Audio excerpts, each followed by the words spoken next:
আসসালামু আলাইকুম friends, welcome back. So viewers, কেমন আছেন সবাই? আশা করছি সবাই অনেক সুস্থ রয়েছেন এবং সুন্দর রয়েছেন। আমি রেজন বলছিলাম, আপনাদের মধ্যখানে উপস্থিত হয়ে গিয়েছি আরেকটি নতুন ভিডিও নিয়ে। স্ক্রিনে দেখতে পারতেছেন আমাদের রেসিং পিজনের বেবিগুলা। আজকে আমরা ছোটো বড় সব বেবিদেরকে রোদ্রে দিয়ে দিয়েছি। সো আপনারা যারা রেস করতে চাচ্ছেন, রেসিং পিজনদের টস ছাড়াছাড়ি করতে চাচ্ছেন, যারা রেসিং পিজন থেকে ভালো ফ্লাইং যারা পেতে চাচ্ছেন, তাদের জন্য আজকের এই ভিডিওটি। সো এই ভিডিওর মধ্যে কিছু ইনফরমেশন দেওয়ার চেষ্টা করব, যে বিষয়গুলো যদি আপনারা ফলো করেন, কবুতরগুলো ভালো ফ্লাই করবে, টস ছাড়াছাড়িতে কবুতরগুলো হারাবে না, রেসে ভালো রেজাল্ট করবে। এই বিষয়গুলো খুবই গুরুত্বপূর্ণ। আর যে ইনফরমেশনগুলো, যে তথ্যগুলো আমি এই ভিডিওর মধ্যে দেওয়ার চেষ্টা করব, এই তথ্যগুলো কিন্তু আমি আমার তরফ থেকে দিচ্ছি না। জাস্ট আমাদের বাংলাদেশে যেসব বড় বড় ফেন্সিয়ার রয়েছে তাদের কাছ থেকে কিন্তু এই বিষয়গুলো জেনে, তাদের কাছ থেকে বিষয়গুলো ভালোভাবে বুঝে তারপরে আমি আপনাদের মধ্যখানে শেয়ার করে থাকি ভিউয়ার্স। সো সর্বপ্রথম এই বেবিদের সম্পর্কে কিছু ইনফরমেশন দিই। এখানে যে বেবিগুলো দেখতে পারতেছেন, শুধুমাত্র এই যে চেকার বেবিটা বাদবাকি সব বেবি কিন্তু আমরা সেল করে দিয়েছি অলরেডি। যদি আল্লাহ তাআলা রহমত করে ঈদের আগে আমরা ডেলিভারি দিয়ে ফেলবো ইনশাআল্লাহ সবগুলা। এখানে দেখতে পারতেছেন এটা হচ্ছে হোয়াইট মিলি। আলহামদুলিল্লাহ খুবই সুন্দর। আমার বাসার যে হোয়াইট মিলি জেনারেশন ছিল সেই জেনারেশনের বেবি। আর এর সঙ্গে এটা হচ্ছে নর বেবি আর এটা হচ্ছে মাদি বেবি। এই দুইটা বেবি মানে জোড়া আর কি, জোড়া বলতে দুই পেয়ারের বেবি। এটা মাদি বেবি আর ওইটা হচ্ছে আপনার নর বেবি হবে আলহামদুলিল্লাহ। এখানে দেখতে পারতেছেন 003 লাইনের বেবি, এটা ছোটো রয়েছে। যদি আল্লাহ রহমত করে আরও 15 দিন পরে আমরা ইনশাল্লাহ বাইরে পাঠিয়ে দিব। এই যে দেখতে পারতেছেন 003 লাইন, অলিম্পাইড 003 লাইনের বেবি, খুবই সুন্দর কালার আসছে মাশাআল্লাহ, এখনও ছোটো। এরপরে দেখতে পারতেছেন এই যে চেকার পেয়ারটা, হ্যাঁ এটা হচ্ছে আপনার নর বেবি। আর ওই পাশে যে বেবিটা দেখতে পারতেছেন ওটা হচ্ছে আপনার, এই যে এই পাশে যেটা দেখতে পারতেছেন এটা হচ্ছে আপনার মাদি বেবি। এটা হচ্ছে আপনার পিটা ব্যানেস্টা লাইনের, খুবই সুন্দর লাইন, আমার বাসার সুন্দর একটা লাইন। একই লাইনের বেবি, এই যে এর আগের জেনারেশন, এই যে এর বোন আর কি। এটা সম্ভবত এটা মাদি হবে।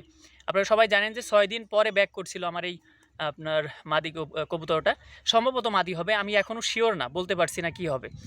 সো যাই হোক, এই হচ্ছে বর্তমান এখানে যে বেবিগুলো দেখতে পারতেছেন এর লাইনটা হচ্ছে আপনার জ্যানসেন রয়েছে, এই যে আপনার হোয়াইট মিলি এবং আপনার মিলি, এটা লাইনটা হচ্ছে জ্যানসেন লাইনের। এটা হচ্ছে অলিম্পাইড 003 লাইনের। হ্যাঁ, এরপরে আপনারা দেখতে পারতেছেন এখানে যে পেয়ারটা দেখতে পারতেছেন এটা হচ্ছে একই জোড়ার। এই যে এটা হচ্ছে আপনার নর বেবি সবজি, আর এই পাশে যেটা রয়েছে এটা হচ্ছে আপনার মাদি বেবি। এর লাইনটা হচ্ছে লিও হারম্যান। হ্যাঁ, লিও হারম্যানস লাইনের কবুতর। সবাই দোয়া করবেন বেবিগুলো যাতে তাদের আপন মালিকের কাছে আমি পৌঁছাইতে পারি ভিউয়ার্স। সবাই দোয়া করবেন যাতে করে বেবিগুলো সুস্থ থাকে, আর অবশ্যই আপনারা মাশাআল্লাহ বলবেন। এখন যে বিষয়গুলো আমি বলবো, যে দেখেন আপনারা যারা রেসিং পিজনের বেবি যারা কালেক্ট করতে চাচ্ছেন, আপনাদের কিন্তু এটা হচ্ছে সবচেয়ে সুন্দর একটা সময় রেসিং পিজনের বেবি কালেক্ট করার। আপনারা যারা রেসিং পিজনের বেবি কালেক্ট করতে চাচ্ছেন আমাদের সঙ্গে কন্ট্যাক্ট করবেন। এই বেবি তো সেল হয়ে গেছে বেবিগুলো, এই বেবিগুলো তো দিতে পারবো না। এরপরের যে বেবিগুলো আসছে খুবই সুন্দর, তারাও আলহামদুলিল্লাহ খুবই সুন্দর কোয়ালিটির আসবে। কারণ যখন আমরা কবুতরের জোড়া দিয়ে পেয়ার করি, অবশ্যই আগে থেকে ভালোভাবে ভিটামিন ক্যালসিয়ামের কোর্স করে তারপর আমরা পেয়ার করে থাকি মূলত। হ্যাঁ, সো আপনারা যারা বেবি নিতে চাচ্ছেন আমাদের সঙ্গে কন্ট্যাক্ট করবেন, আর 500 টাকা দিয়ে আপনারা 500 টাকা অ্যাডভান্স করবেন। ইনশাল্লাহ আপনাদের জন্য আমি বেবি রাখতে পারবো। এখানে যে বেবিগুলো দেখতে পারতেছেন যারা নিয়েছেন তারা কিন্তু আগে থেকে সব টাকা পাঠিয়ে দিয়েছেন। কেউ 500 টাকা দিয়ে রাখছেন, কেউ 2000 টাকা দিয়ে রাখছেন, কেউ 5000 টাকা দিয়ে রাখছেন। হ্যাঁ, এই হচ্ছে বিষয়। তো সবার কবুতর ইনশাল্লাহ চলে যাবে যথাসময়ে। সবাই দোয়া করবেন ভিউয়ার্স। আর যারা যারা টাকা দিয়ে রাখছেন তাদের কবুতরগুলো ইনশাল্লাহ আপনাদের যথাসময়ে আপনাদের হাতে পৌঁছায় যাবে, জাস্ট বেবিগুলো বড় হইতে বাকি। আর যারা এখনও আমার কাছে বেবি পাবেন, আপনারাও ইনশাল্লাহ ধৈর্য ধারণ করেন, ইনশাল্লাহ আপনাদের বেবিগুলো আপনাদের কাছে পৌঁছে যাবে। জাস্ট আপনারা ধৈর্য ধারণ করেন, অপেক্ষা করেন। যারা বেবি নিতে চান আমাদের সঙ্গে কন্ট্যাক্ট করবেন, ডেসক্রিপশন এবং ভিডিওতে আমি আমার নাম্বার দিয়ে দিব। সো ভিউয়ার্স, রেসিং পিজন থেকে ভালো ফ্লাইং টাইম পেতে অবশ্যই কবুতরকে রোদ্রে দিতে হবে। রেসার বেবিদেরকে যদি আপনি স্ট্রং করতে চান, শক্ত করতে চান, তাহলে অবশ্যই রেসার বেবিদেরকে রোদ্রে রাখতে হবে। যেমনটা আমি আজকে রেখেছি, রেসার বেবিদেরকে স্ট্রং করার জন্য, শক্ত করার জন্য। ভিতরগত যদি কোনো ঠান্ডা থেকে থাকে তাহলে এইভাবে রোদ্রে রাখলে বেবিগুলো স্ট্রং হবে, শক্ত হবে। আপনি যদি একদম পোলট্রির মতো লালন পালন করেন, ঘরের মধ্যে রেখে দিয়েছেন, লফটের মধ্যে রেখে দিয়েছেন, বাইরে বেরোই করেন না, সেক্ষেত্রে কিন্তু এই বেবিগুলো ওই পোলট্রির মতোই হয়ে যাবে। হালকা একটু রোদ্রে গেলেই ও হাঁপিয়ে যাবে, যখন আপনি ফ্লাই করতে দিবেন ও কিন্তু নেমে আসবে। এই কারণে আমাদের রোদ্রে রাখতে হবে কবুতরগুলোকে। তবে বেশি সময়, এই যে এখন কিন্তু আপনার 2টা বাজে, এই রোদ্রের মধ্যে যদিও বা বাইরে আপনার প্রচুর পরিমাণে বাতাস হচ্ছে, সো এই রোদ্রের মধ্যে যদি আমরা বেশি সময় রাখিও তাও বেশি একটা সমস্যা হওয়ার কথা নয়, কারণ যেহেতু বাতাস হচ্ছে। তবে প্রচণ্ড রোদের মধ্যে বেশি সময় রাখা যাবে না, অন্তত 10 থেকে 5 মিনিট আপনারা প্রতিদিন রোদে রাখার চেষ্টা করেন।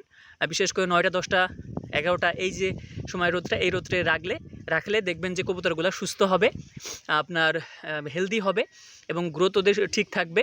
ভিতরগত ঠান্ডা থাকলে সেটাও আপনার ঠিক হয়ে যাবে। কবুতরগুলা ছোটো থেকেই স্ট্রং হবে এবং এই কবুতরগুলো যখন আপনার ফ্লাই করাবেন, টস সারিতে যখন নেবেন, তখন এই কবুতরগুলো অল্প টাইমের মধ্যে, অল্প সময়ের মধ্যে তারা হারিয়ে যাবে না বা আপনার লেবে পড়বে না নিচেই। তারা দেখবেন যে লং টাইম তারা ফ্লাই করছে এবং আপনার লোকেশন তারা চিনতে পারবে। সো ছোটো থেকে যখন রেসার বেবিদেরকে আপনারা এভাবে আপনার ছাদের উপরে রাখবেন, এভাবে যখন আপনারা ছাদের উপরে নিয়ে লোকেশন চেনানোর চেষ্টা করবেন, ছোটো থেকেই ওরা লোকেশনটা চিনতে পারবে। হ্যাঁ, যদি আপনার এভাবে কন্টিনিউ 15 দিন এভাবে উপরে রাখেন, ছাদের উপরে রাখেন, উঁচু স্থানে রাখেন, আপনার লোকেশনটা ওরা যখন ক্যাপচার করতে পারবে, যখন ধরতে পারবে, তখন এই বেবিগুলো আর হারানোর চান্স থাকবে না ইনশাআল্লাহ।